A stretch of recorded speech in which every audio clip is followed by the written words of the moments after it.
Hai Wadowers dimanapun Anda berada, pada kesempatan kali ini Wadowers dimanapun Anda berada akan kami sajikan menggambar sejarah tentang kisah perjuangan Jenderal Besar Sudirman dalam mempertahankan kemerdekaan Indonesia.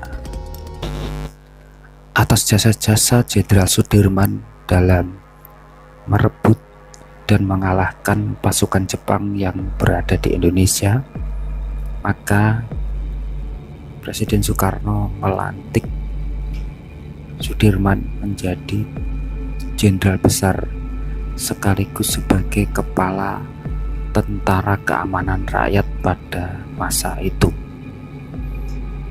Sebagai seorang jenderal dan Panglima sekaligus pemimpin Tentara Keamanan Rakyat, cikal bakal TNI, Jenderal Besar Sudirman memikul tanggung jawab yang besar.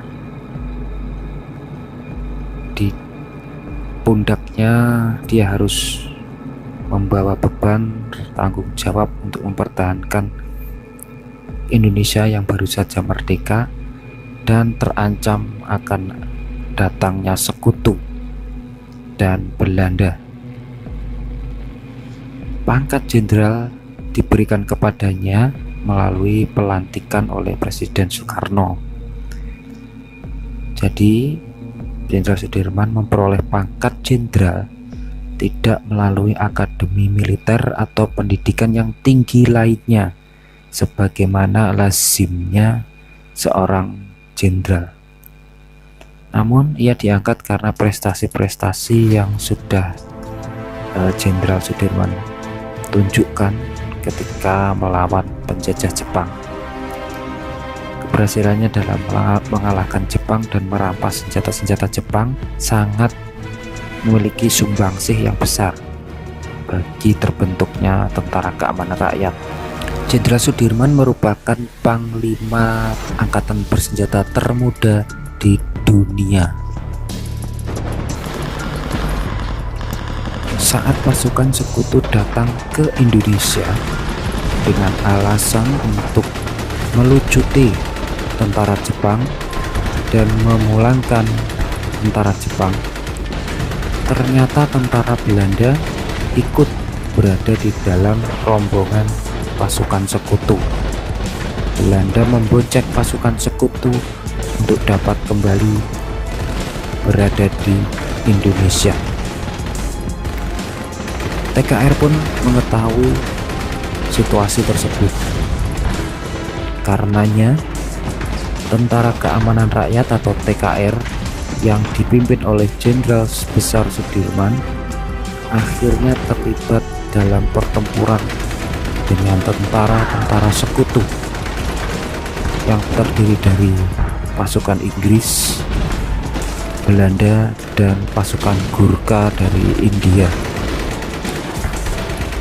Demikian juga pada Desember pada tahun 1945, pasukan Tentara Keamanan Rakyat yang dipimpin oleh Jenderal Besar Sudirman kembali terlibat pertempuran yang sangat sengit antara pasukan Inggris di daerah Ambarawa, Jawa Tengah.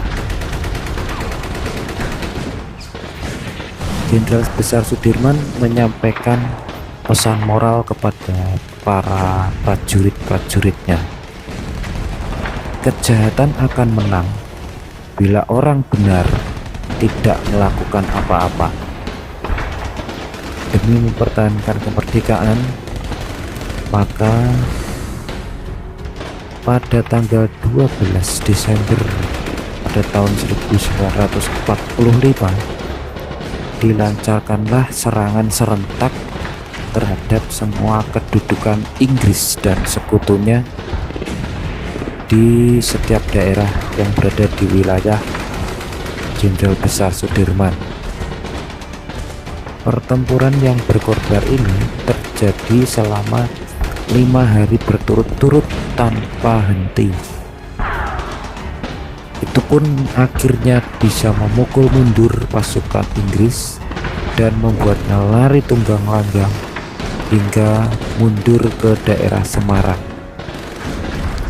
Pertempuran ini pun membawa banyak korban jiwa, baik dari pasukan Jenderal Besar Sudirman, pasukan Inggris maupun orang-orang sipil atau penduduk-penduduk di sekitar daerah pertempuran di Ambarawa dan di daerah Jawa Tengah sekitarnya. Pasukan Jenderal Besar Sudirman tetap bersemangat untuk mengalahkan dan mengusir pasukan sekutu bersama Jenderal Sudirman.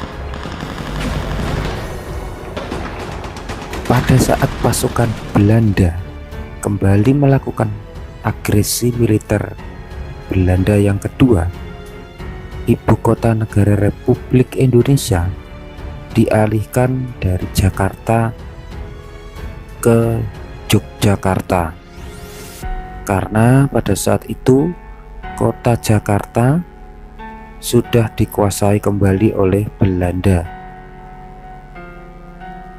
Jenderal Sudirman saat itu sedang sakit. Kondisinya sangat lemah karena paru-parunya tinggal satu saja yang berfungsi. Dalam agresi militer Belanda yang kedua, dalam waktu yang sangat singkat, dalam waktu yang relatif singkat, Yogyakarta pun akhirnya berhasil dikuasai juga oleh Belanda. Bung Karno dan Bung Hatta serta beberapa anggota kabinet pun ditawan Belanda.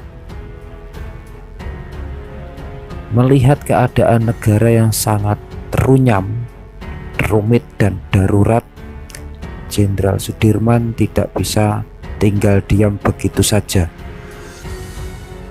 Hatinya mendorongnya untuk melakukan inisiatif perlawanan, mengingat ia adalah seorang jenderal besar dan pemimpin pasukan Tentara Keamanan Rakyat. Jenderal Sudirman akhirnya menyiapkan strategi untuk mulai melawan Belanda yang berhasil menduduki kota Jogja. Pada saat itu, Presiden Soekarno pun sempat berpesan kepada Jenderal Sudirman untuk tinggal saja di dalam kota, tidak usah melakukan pergerakan, dan fokus pada perawatan sakit paru-parunya. Namun Jenderal Sudirman tidak memenuhi perintah Presiden Soekarno tersebut, dan dia akhirnya memimpin pasukan untuk membuat strategi dalam pengusiran dan mengalahkan Belanda yang bercokol di Yogyakarta. Pada saat itu pasukan-pasukan Belanda dan armada-armada tempurnya sudah berada di Yogyakarta.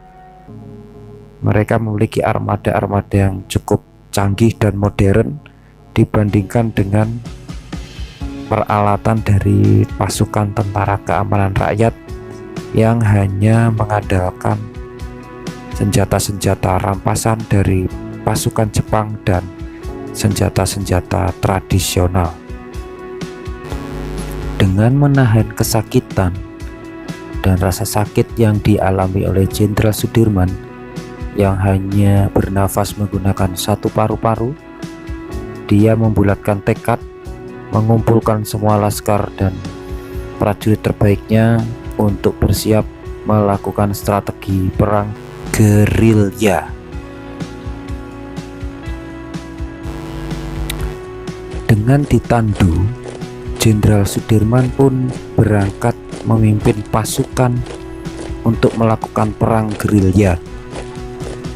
Kurang lebih selama 7 bulan, Jenderal Sudirman bersama dengan para pasukannya berpindah-pindah dari gunung ke gunung, hutan ke hutan, dan berlari dari kejaran Belanda. Dan yang membuat semakin miris adalah Jenderal Sudirman berperang gerilya dalam keadaan sakit parah dan tubuh yang lemah, sementara obat juga tidak ada. Namun kepada pasukannya ia selalu memberi semangat dan petunjuk, seakan-akan ia sendiri tidak merasakan sakit yang dialaminya. Meskipun demikian, akhirnya ia harus pulang dari medan gerilya karena ia tidak bisa lagi memimpin angkatan perang secara langsung. Kearifan manusia adalah hasil penjumlahan dua kata, menunggu dan berharap. Jenderal Sudirman yang pada masa pendudukan Jepang menjadi anggota Badan Pengurus Makanan Rakyat dan anggota Dewan Perwakilan Rakyat Karesidenan Banyumas, pernah mendirikan koperasi untuk menolong rakyat dari bencana kelaparan. Jenderal Sudirman wafat pada tanggal 29 Januari 1950 karena penyakit tuberkulosis parah yang dideritanya. Ia dimakamkan di Taman Makam Pahlawan Kusuma Negara di Semaki, Yogyakarta. Pada tahun 1997, Jenderal Sudirman dianugerahi gelar sebagai Jenderal Besar Anumerta dengan bintang 5, pangkat yang hanya dimiliki oleh 3 orang bangsa Indonesia sampai sekarang. Kita patut meneladani perjuangan Jenderal Sudirman yang tidak kenal menyerah. Meskipun dalam keadaan sakit parah, ia tetap berjuang demi mempertahankan kemerdekaan Indonesia.